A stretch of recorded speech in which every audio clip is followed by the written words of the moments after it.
Okay जी, वो video ज़रा सी रुक रही थी तो मैंने इसलिए फिर उसको स्टॉप करके आगे नेक्स्ट से मैं बना रही हूँ। MCQs हमने कर लिए। Now fill in the blanks. Foods packed in a factory contain, वो फूड जो फैक्ट्रीज़ में पैक किया जाता है ताकि वो ख़राब ना हो, उसमें क्या चीज़ शामिल होती है। कंटेन का मतलब है उसके अंदर क्या चीज़ होती है। तो फिल इन द ब्लैंक आप जब इसको फिल करेंगे तो आप कहेंगे केमिकल प्रिजर्वेटिव्स। ठीक है, केमिकल CHEMICAL और प्रिजर्वेटिव्स PRESERVATIVES। ठीक है, केमिकल प्रिजर्वेटिव्स। सॉरी, ये हवा की वजह से ज़रा हो जाता है, पेज हिल जाता है। ठीक है, केमिकल प्रिजर्वेटिव्स हमने पढ़े थे ना। केमिकल प्रिजर्वेटिव्स होते हैं वो केमिकल जो फूड को ख़राब होने से बचाते हैं। Okay, number 2, milk can be preserved by a process called pasteurisation. Milk को हम किस तरीके से प्रिजर्व का मतलब होता है महफूज करना, तो किस तरह से हम उसको ख़राब होने से महफूज रख सकते हैं, उस प्रोसेस को क्या कहते हैं, पेस्चराइजेशन। PASTEURIZATION। ठीक है, पेस्चराइजेशन। इसके आप स्पेलिंग्स इन चीज़ों के पीछे से भी देख सकते हैं अपने बुक पर से जो हमने चैप्टर पढ़ा है। Number 3 living things which are made of one cell are called unicellular organisms. ठीक है, ये आप सबको पता है, UNICELLULAR, unicellular organisms. A useful type of dash is used in making yogurt. Yogurt को बनाने में हमें क्या चीज़ हेल्प करती है, bacteria. BACTERIA, bacteria.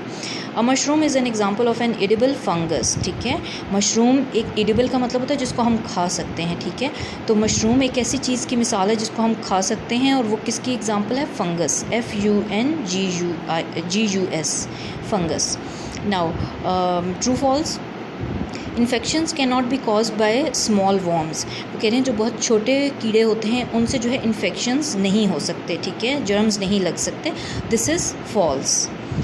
Germs are, ठीक है, जर्म्स हमें किसी भी तरह का जो इंसेक्ट्स या कीड़े या वॉर्म्स होते हैं उनसे लग सकते हैं, जर्म्स से, चाहे वो छोटे हों या बड़े, इट डजंट मैटर। ठीक है, तो इसलिए ये क्रॉस है।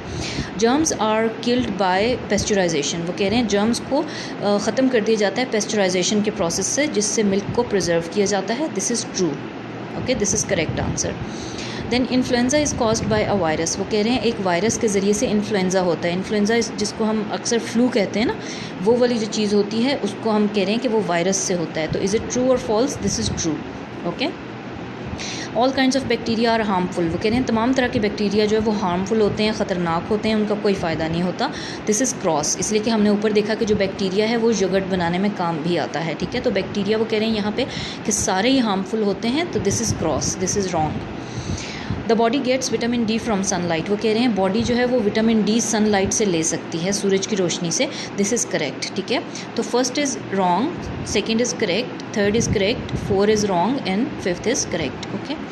ओके, ये जो आपका क्वेश्चन नंबर 4 है इसको आप फॉर द टाइम बीइंग रहने दें। ठीक है, इसलिए कि ये थोड़ा सा इसका ग्राफ वगैरह बनाना है और ये कोई एज सच चीज़ नहीं है, ये आपकी थिंकिंग के बारे में है कि आपने सोचना है। ये सारी डिजीज़ दी हुई हैं, इनके बारे में आपने सोचना है और बताना है कौन सी डिज़ीज़ ज़्यादा डेडली है, किसकी वैक्सीनेशन है, किसको आप कैसे प्रिवेंट करेंगे वैक्सीनेशन के ज़रिए। तो ये एक जर्नल आपके नॉलेज के लिए है, इसको हम अभी फ़िलहाल रहने देते हैं। ठीक है, नेक्स्ट जब ज़रा मुझे टाइम मिलेगा तो मैं इसको आपको अच्छी तरह एक्सप्लेन कर दूँगी और करवा दूँगी।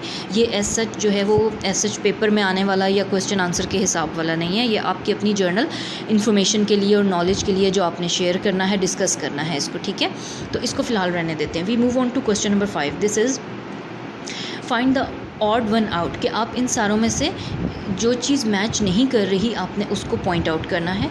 Give a reason for your selections, और why have you selected that as the odd one and why it is not suitable with the other elements of the group. ये भी आपने रीज़न भी बताना है। Okay, number 1 is vitamin K, vitamin B, vitamin E, vitamin D and vitamin S. ठीक है, इसमें odd कौन सा है? ऑड मतलब जो मैच नहीं कर रहा, जो सूटेबल नहीं है बाकी के सारी चीज़ों के साथ। ठीक है, वो है विटामिन एस। वाई? अब इसका उन्होंने आगे किया हुआ है कि you have to give the reason as well. तो आप रीज़न क्या देंगे? This is not a vitamin. ठीक है, this is not a vitamin. Vitamin S जो है वो कोई विटामिन नहीं है। विटामिन डी होता है, ई होता है, बी के जो भी है, लेकिन विटामिन एस जो है वो कोई विटामिन नहीं है। ये उन्होंने ख़ुद से एक एक्स्ट्रा लिखा हुआ था।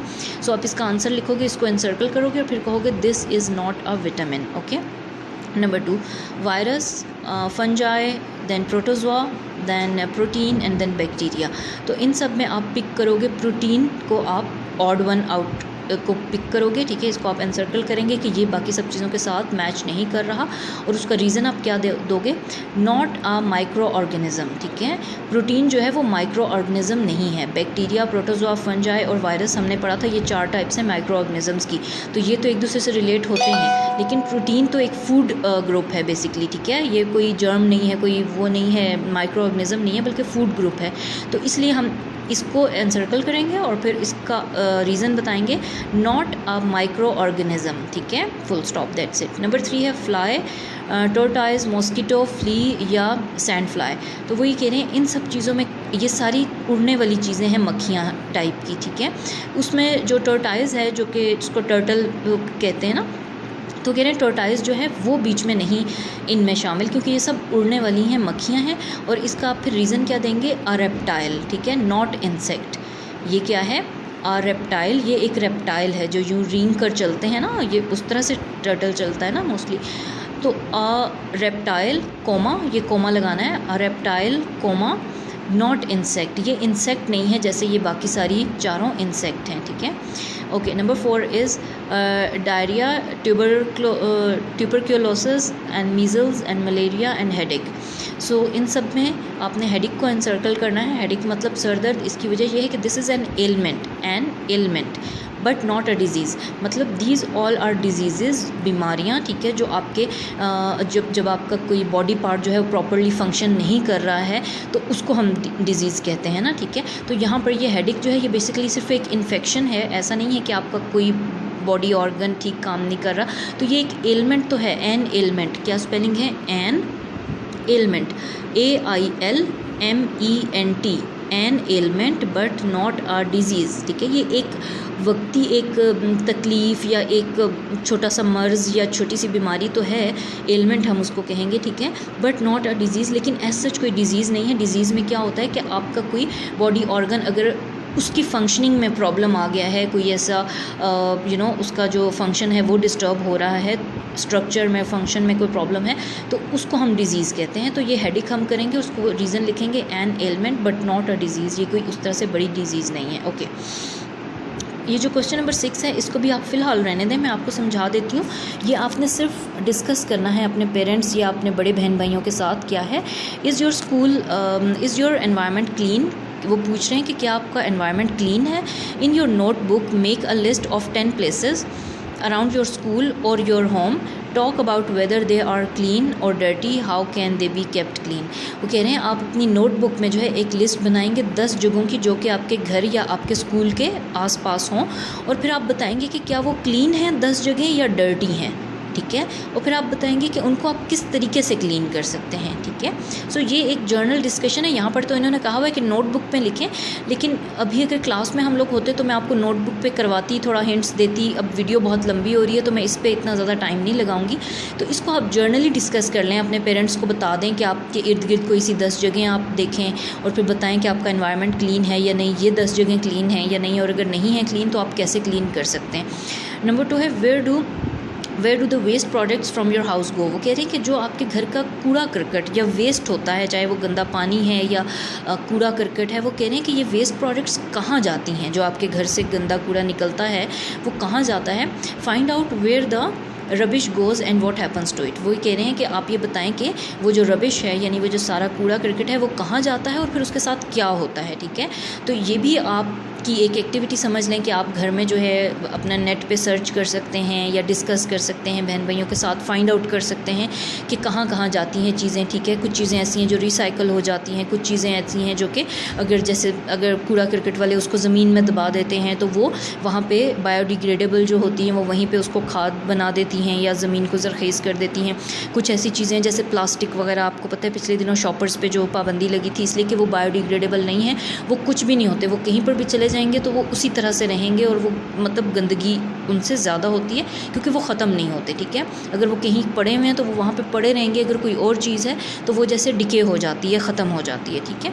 सो इस तरह से आप चीज़ों को ज़रा सा अपने लिए आप डिस्कस कर लें और इनको ऐसा लिखने की ज़रूरत नहीं है।